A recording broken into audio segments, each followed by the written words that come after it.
Hey y'all, welcome back to Candle Pros. My name is Maddox and I thank you for joining today. Sorry about that. In today's video, we have a candle review from Bath & Body Works. If you didn't see my first candle review, I'm probably going to put out 2, 3, or 4 today. I'm not sure how many I'm actually going to put out today. Today is July 24th. If you didn't see my first candle review of number 33 or Lemon Espresso Twist, go check that out.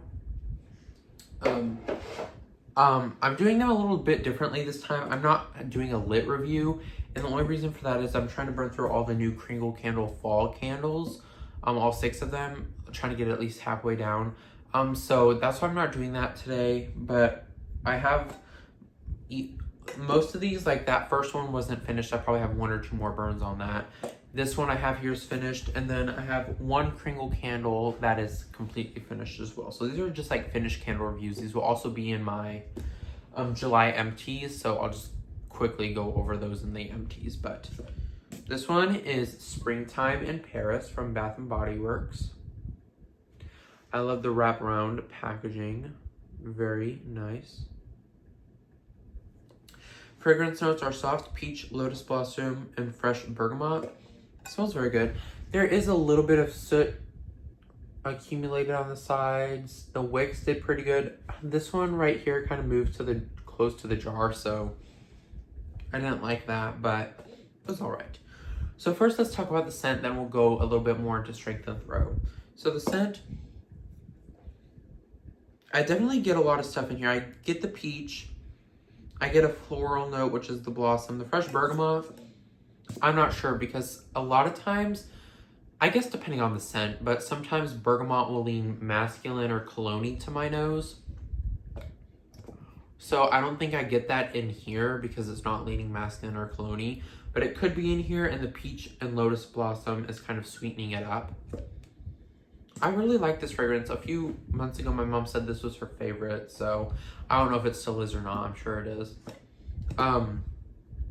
The strength and throw was pretty bad, I would say.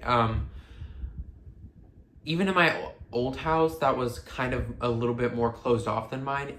Just to give you a lay of my house really quickly, we have a front room, and it's kind of like closed off from the house. A scent does really good in there. It carries. I've only had a problem with one, and that's Pink Apple Punch from 2023 Bath & Body Works. But anyway, so the front room does pretty good carrying a scent for strength and throw.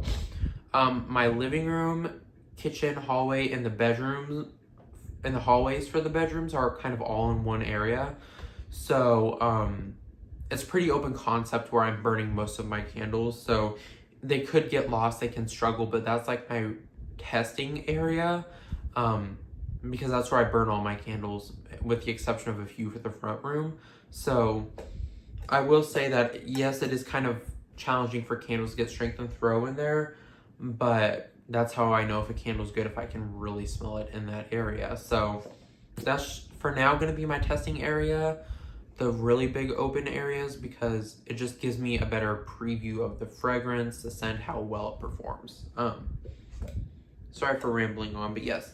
A little bit of soot on the sides. Wicks are fine. This one is an empty, by the way. So yes, I do get most of the scent notes. Fresh bergamot. But let's talk about the strength and throw. At my other house, strength was probably about a 4.5. But throw was like a 2. It didn't throw at all. I had to be like right next to the candle, which obviously me and a lot of other people don't like. Like, I want to be sitting on the couch like 20, maybe 15 feet away from the candle and be able to smell it, you know, even a little bit. I'd rather smell the candle a little bit further away than have to be right up on it, because there's no point in lighting the candle if you have to be right up on it to smell it. So strength and throw were not good. Strength 4.5, throw probably like a 2. So this candle wasn't good in that house, which was a little bit more closed off, and it wasn't good in this house either. Strength and throw in this house is probably like a strength a 3, and then throw like a 1 or a 2 at that point. I love the fragrance, but the performance of it just wasn't there for me. So I don't think this would be a repurchase. I really, really, really like the scent though. So it's kind of like a, do I repurchase it and just burn it in the front room? Or, you know, it's kind of like a pick your poison type of thing. So that is all for this scent review. If you enjoyed, make sure you like, subscribe, and comment down below what you are currently burning. Have a great day, and I'll see you in the next one. Bye, guys.